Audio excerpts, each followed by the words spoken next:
Queen Shonda Rhimes, it is my honor to speak with you today. I'm seeing your face, even though it's virtual, is intoxicating in all the good ways. So excited to be talking to you too. This is really great. Even though we're like miles and miles apart and screens apart, I feel like we're sitting together having a conversation. No, likewise. So, for the folks watching, we are launching an insane, unprecedented partnership with Shonda Rhimes, trailblazer, producer, mother, writer, prolific storyteller. I mean, your bio, it would take all of our time together today if I were to read your bio. So we'll just go with those quick, iconic hits.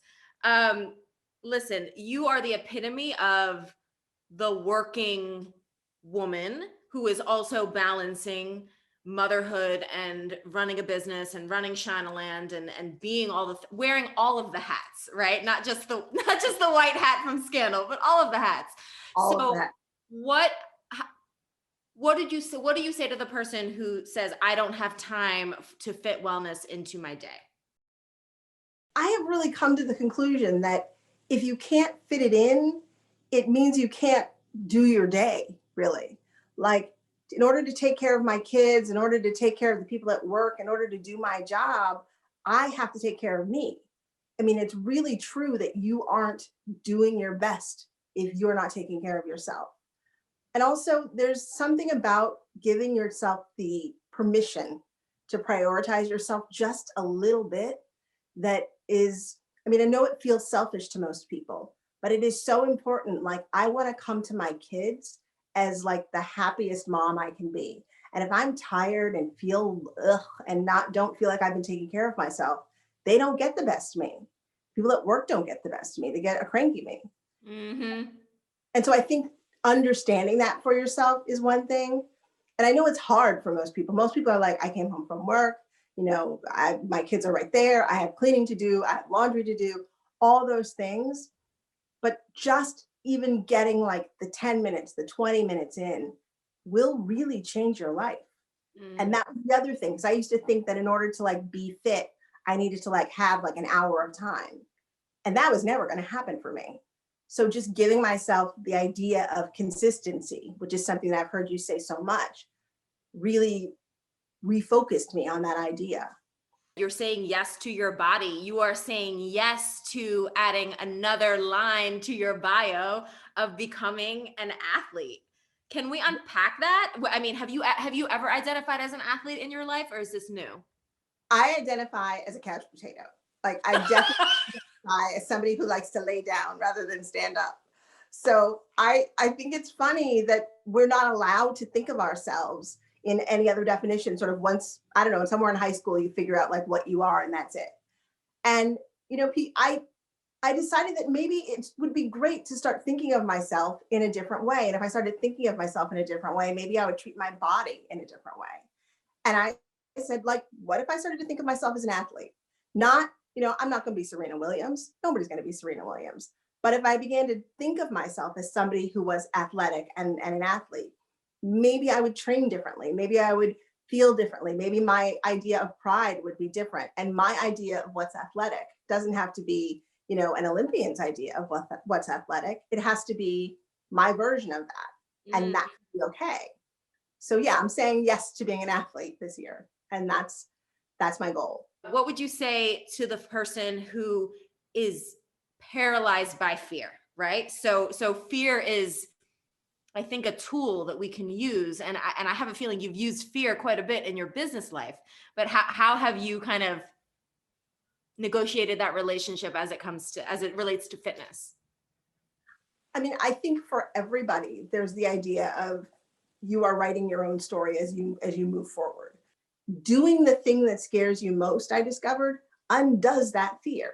It's fascinating how when you think something's terrifying, if you do it, it stops being scary. And that sounds so counterintuitive, but it's really true. The things you think you aren't capable of, when you do them, whether or not you are amazing at it or you stumble through it or it's embarrassing or what, you stop being afraid of it because you know that you've at least tried it or accomplished it or gone through the experience of it. What do you think is your biggest impediment? Let's get real. Like, this isn't going to be necessarily a fairy tale. What is your biggest impediment to starting the workout, getting and keeping and staying in the game? I mean, let's be honest. I do not like to work out. Like I don't, I'm gonna be honest. Like I know people love it. I am not that person. I am, if you are a beginner or if you are the person like me who thinks like I would rather be laying down, I'm your girl. Like I do work out.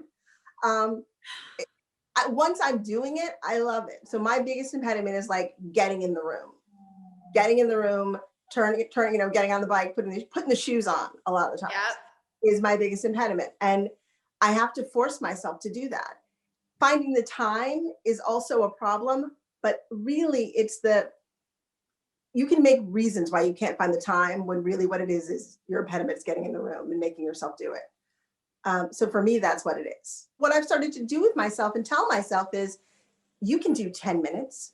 You can meditate for 5. You can stretch at the very least. And once I'm in the room, like once I'm down on a mat stretching, well, then suddenly I have the energy to do more. You know, it's also part of it's the fear. Like I stare at that treadmill a lot and think like one day I'm going to have to like really actually start running on it. And so a lot of it's the fear of what you can't accomplish.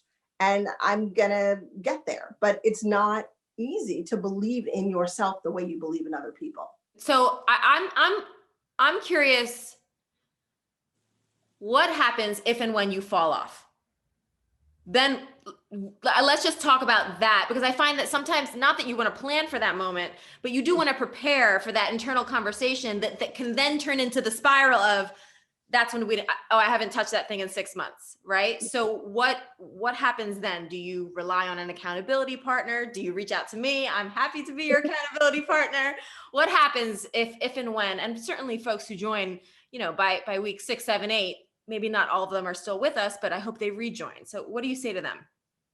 I mean, I think that every time you start back up, you don't have to call it day one. Like to me, that was always the thing that I really hated, was this idea that like I'd been going on a streak and I'd been doing really well and I'd been working really hard. And then like this summer, when the pandemic hit, I fell off. Like I just was like, and that bike had dust on it for a while.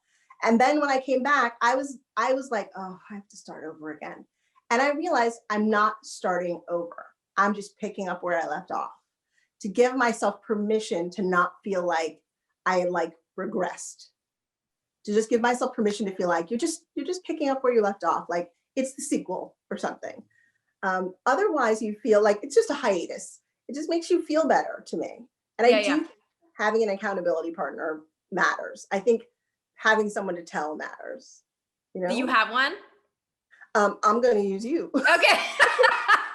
Please use me. And I know your sister is a boss and on the bike as well. So I have a feeling your sister will be saying, excuse me, miss, you were supposed to be on that ride. So closing thoughts, what do you want to say to the folks joining this journey, or any questions for me, or any thoughts about any of this? It's so exciting. So we're going to be doing 4 workouts a week. So with different instructors, one of whom is you. And it's bike, tread, strength, and meditation. Our goal is for everybody to be consistent, to do what they can, but to be consistent about it. It's not, you better take this 45-minute class or you failed. And I don't know. I mean, I'm scared. I have to be honest. Like I'm scared when I woke up and I was like, oh my God, we just told the world I'm going to do this thing. I'm scared, but join me. Like it'll be fun. I think we're going to have a good time. And at the very least, I think you're going to discover stuff about yourself. At least I hope we're going to discover stuff about ourselves. Yeah, because what's exciting is that we have kind of different chapters to the story, and we're going to have different ways to engage in those conversations, both in the classes and then on your channels and Peloton's channels. And I think, let's explore it. Let's get curious about our greatness, like explorers are, or about, Indiana Jones, our own greatness, right? And see what we uncover at the end of this. But it's definitely coming from a place of empowerment and community and collaboration. And there is zero judgment. And on the days where you just don't have it, the next day is there, right? So, Yeah. So we'll make each other stronger by having those honest conversations and facing those realities together. Yeah, thank you. This is good. I am so excited. Go ahead. I was going to say, I think everybody can do it. Like find a friend and do it, like that you're talking to on the phone or you're Zooming with and talking about it with. So you have somebody also in your corner. I love that. So I think two practical takeaways from our combo is schedule the workout, schedule where you think you can have those moments of respite, those 20-minute moments of self-care as a revolution. And second, find somebody on that leaderboard in this community, on social media, from Shondaland, from Shonda's crew, find an accountability partner. And if you don't have an accountability partner, please reach out to one of the Peloton instructors because we would be happy to support your journey. Oh, Thank you, Shonda Rhimes. I cannot wait to do this thing with you. And let's go ahead and make self-care a revolution of sweat.